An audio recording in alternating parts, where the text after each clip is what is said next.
haven't heard anything. How is that possible? Okay, play Crush. All right. Oh, you gotta play it from the beginning. From the beginning, I agree. Okay, it's a story. Yeah.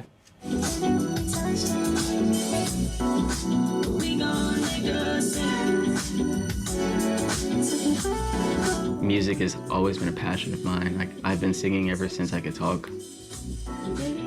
I've got an album that I've been working on since 2019, and it's 10 songs long. So who was the other artist? What you mean, other artists? In that song? The high-pitched voice. That's me. That was you? Yeah, that's me. That was you and you? That was me and me. I don't really have a genre. People describe it as alternative R&B, people describe it as neo-soul. I think that operating in a realm without genre has allowed me to sort of bridge the gaps across Chicago. And I think that every sort of like side of the city has their own style of art. So like you've got the West Side artists who have this sort of like very soulful way of sing-songy rap. I sort of wanted some more gospel sounding artists, which is another Chicago signature.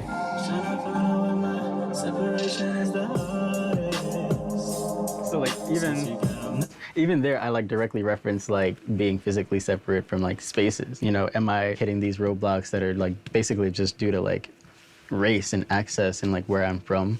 I feel like the arts industries don't thrive in Chicago like they should. So it's my purpose to recreate a space for that and a space for longevity and opportunities for collaboration, because I feel like that's another piece in Chicago that's missing. Is just artists don't reach outside of their circles. And I really hate to use this word because it's kind of cringe, but I know like in the city it's just very clout-based. It's really about who you know. It doesn't matter how talented you are, honestly. But you can't know those people if you're so like split up in the city. If the city's segregated, you'll never get into those same spaces with like who you need to know. Mm-hmm. Like, but some of those people want to stay split up too. In Chicago, if you're a part of this group, then you're part of this group and you're known as that forever. Like you're branded, and if you're not in there, then too bad. Now you don't have access to those artists. do you think that you have to pursue a different city in order to progress your career because Chicago just doesn't give that to you? You don't have to leave, but you can. And then when we talk about segregation, if you're only touching people in Lincoln Park, people in Bronzeville not going to hear you. No. Mm-hmm. If you performing in Bronzeville, people in Forest Park are not going to hear you. Right. But you want to touch all those crowds at one time and relate to them. Like, how do you do that? Like, how do you unite a segregated city that seems to not want to support artists from certain neighborhoods or certain communities or certain genres? We're being plagued by this huge thing that's been around in the city of Chicago forever, since its foundation as a city. So how can we talk about that? How can we address it? How can we accept that the city is still segregated, you know, almost 200 years later? And I think that the best way to do that is through an easy medium to digest, and that's just art. I'm gonna play a couple more songs because we got like 40. Segregation is so pervasive. You can't really escape it. You'll notice the scenery of neighborhoods change as you drive from, you know, mile to mile, just in any particular street, in any particular direction. All of the city just transform around you. You'll see like a lack of greenery around 63rd. You'll see an abundance of greenery. Like you'll hit downtown and it'll just look different, you know, every 10 blocks or so. Different parts of the city have different feels. And I feel like there's a beauty to that. You know, there is something magnificent about having so many voices heard, but why can't those voices resonate with each other? Why do we have to live in discord?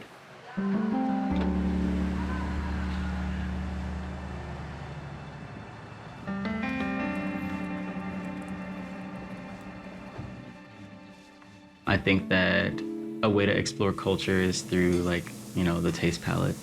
So I really love how many options there are for food in Chicago. Yeah, ¿puedo tener un orden de chilaquiles con pollo? ¿Pollo? Yeah, sí.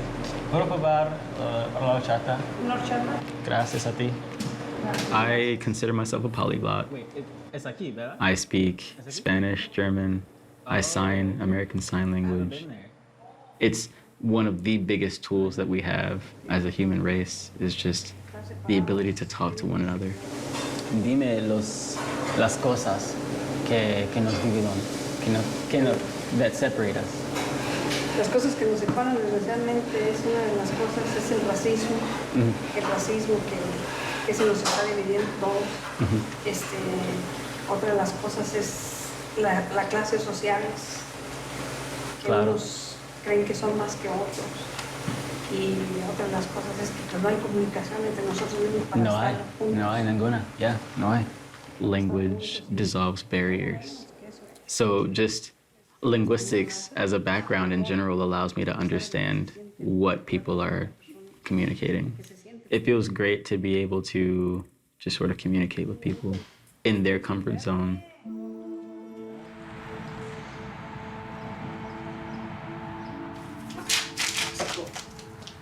These are sausage strips.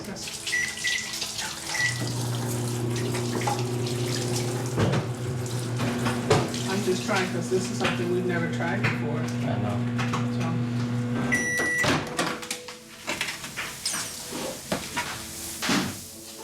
I grew up on the south side of Chicago in Marquette Park. Very historic neighborhood, originally Lithuanian. It's the historic neighborhood where Martin Luther King marched through, and rocks and eggs and all types of things were thrown at him, insults as well. And eventually the neighborhood was integrated, and now I'm here, so clearly that worked.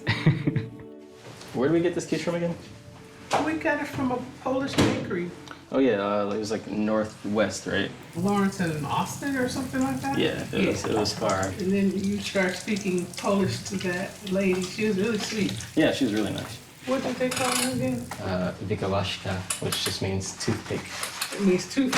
Yeah, they said I didn't. I sort of flip-flopped back and forth between different demographics in school. My grammar school closed down in the 7th grade, so I had to find another school to go to. So a very, very, very dramatic change from an all-black school with an all-black staff on the south side of Chicago to a very, very, very white Christian background school where I was the only black person really within shouting distance pretty much all times of the day. And then for high school, another all-black, all-male as well school. And I was 12 when I started there, 16 when I finished. I went to another primarily white school, the University of Pennsylvania in Philadelphia. So I got to see how different populations interacted with each other. As a parent, do you think I helped sending you to the different schools rather than the ones right here in the neighborhood? Yeah, I feel like it was always like a trek, having to go down Southwest Highway to get to Oak Lawn. But in retrospect, you're looking at it like, oh, okay, so I did see subliminal messaging of other communities, even on the way to school. I want people to see what goes on in Chicago life on the day-to-day, what we celebrate, what we bring to the table, what trials and tribulations we have and what we create from that pain. This is a taste of what to expect when we turn this into an actual exhibition where you can walk around in real life. I wanted to illustrate the 4 sides of Chicago, north, south, east, and west. And as you walk around the space virtually in a 3D I think that I'm just motivated by an intrinsic desire to create. So I thought that I needed to incorporate other mediums of art. And I felt like photography was a very cool medium to explore music through. And I sent my songs to 4 photographers in Chicago, and I had them just sort of dissect what they heard. And a lot of them came back to me with some very interesting concepts. This photo series that we shot in Wicker Park, we did it on the element of gentrification. But then you could venture over to the south side, and this one was just sort of a more abstract way of saying that it's water, it's rain droplets on a window, but if you look at it in the context of the city of Chicago, you'll see, while they're all separate, at the end of the day, it's the same thing, it's the same molecule, it's the same structure. So I think this is a really cool, abstract way of representing how Chicago is segregated.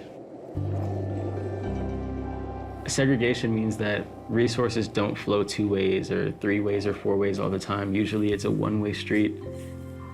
When you're at the bottom of that street or that stream, the resources get really skimpy down there. But when you're at the top of that stream, then it's like, oh, we've got an abundance. Let's take as much as we want, whenever we want, and not worry about the next man. My ideal Chicago would look like a place that felt like home all over the city. If there comes a time where we can visit a neighborhood without feeling like you're not a member of that community, because we're all Chicagoans, and I think that we've achieved what a city should be.